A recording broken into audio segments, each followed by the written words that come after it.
हजरत Syeda Ayesha Siddiqa रज़ियल्लाहु ताला अन्हा, इतराज ये है कि बड़ी कम उम्र थी और सरकार की 50 साल से ज्यादा, तो निकाह ये क्या मसला है, ये क्या मामला है। उसने तो जो भी कहा मैं अपनी जुबान पे लाना नहीं सकता। उस कुतिया को हमारा जवाब ये है कि अल्लाह का नबी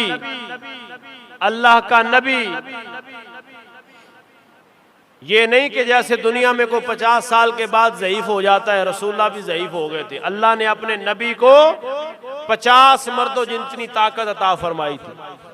और दूसरी हिकमत हुजूर की हजरत आयशा सिद्दीका को अपने हरम में लेने की, पहली तो ये थी कि रब ने खुद ये हुक्म फरमाया। दूसरी हिकमत ये थी कि छोटी उम्र में ज़हन पुख्ता होता है, जो बातें सुनी जाती हैं वो मरते दम भूलती नहीं है। नबी पाक अलैहिस्सलाम ने इसीलिए फरमाया अपने दीन का आधा हिस्सा मेरी आयशा सिद्दीका से हासिल करो। हजरत आयशा के अलावा हुजूर के हरम में जितनी बीवियां थी, एक मुतल्लिका थी, बाकी बेवा थी औरतें, सिवाय हजरत आयशा सिद्दीका के जो कवारी थी हुजूर के हरम में। और हजरत आयशा सिद्दीका इस पर फख्र भी फरमाया करती, बचपन में हुजूर के हरम में आई, इतना ज़हन पुख्ता था कि हजरत आयशा सिद्दीका फरमाती कुछ मसाइल औरतें मुझे पूछने के लिए आती, जो शर्म के मारे मदीने वाले से ना पूछती, वो आयशा सिद्दीका उनको बता दिया करती।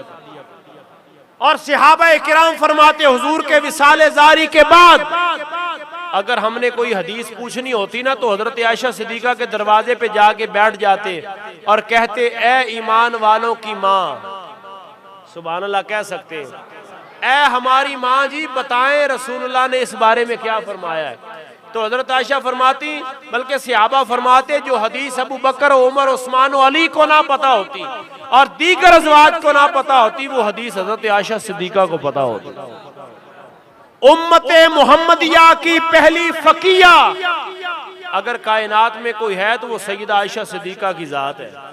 और तीसरी हिकमत ये थी कि सिद्दीक़ अकबर ने कहा महबूबा मेरी ख्वाहिश ये है कि बेटी मेरी हो लेकिन बीवी आपकी हो।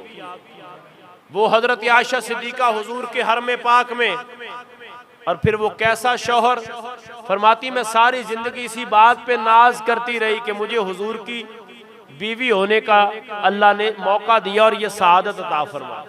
हुजूर का जब विसाल हुआ, हजरत आयशा सिद्दीका की उम्र थी 18 साल। उसके बाद आप जिंदा रही तवील उम्र तक। हजरत उम्मे सलमा जिंदा रही। हुजूर की किसी बीवी ने हुजूर के विसाले जारी के बाद निकाह नहीं किया। क्यों? कि कायनात में महबूब से बढ़ के शौहर था ही कोई नहीं। शहीद जिंदा है कि नहीं? बोलिए तो सारे बोलिए। शहीद जिंदा है, लेकिन उसकी बीवी इद्दत पे के बाद निकाह सानी कर सकती है कि नहीं? कर सकती है। शहीद की बीवी कर सकती है। हर बंदा जो मर जाए उसकी बीवी इद्दत के बाद निकाह सानी कर सकती है। लेकिन मैं कुर्बान जाऊं मदीने वाले के विसाले ज़ाहरी के, कि हुजूर का विसाले ज़ाहरी भी शहीद की जिंदगी से आला है कि हुजूर की अज़वाज हुजूर के विसाल के बाद भी निकाह सानी नहीं कर सकती। फरमाया जो बीवियां दुनिया में मेरी बीवियां हैं ये जन्नत में भी मेरी ज़ौजियत में जाएंगी। हुजूर के हरम में जाएंगी ये सारी बीवियां, हुजूर की ज़ौजियत में जाएंगी। और दूसरी बात, जो मोमिन है ना वो आयशा सिद्दीका पे एतराज नहीं करता। जो मोमिन है, क्योंकि हुजूर की बीवियां तो ईमान वालों की माएँ हैं, ये रब के कुरान में है, नस से साबित है। माँ पे एतराज करने वाला हलाली होता, माँ पे एतराज करने वाला हलाली नहीं है, वो इधर का हो या उधर का हो। माँ पे एतराज करने वाला हलाली नहीं है। हजरत आयशा सिद्दीका तो वो पाक हस्ती है जिसकी पाक दामनी की गवाही रब का कुरान भी देता है।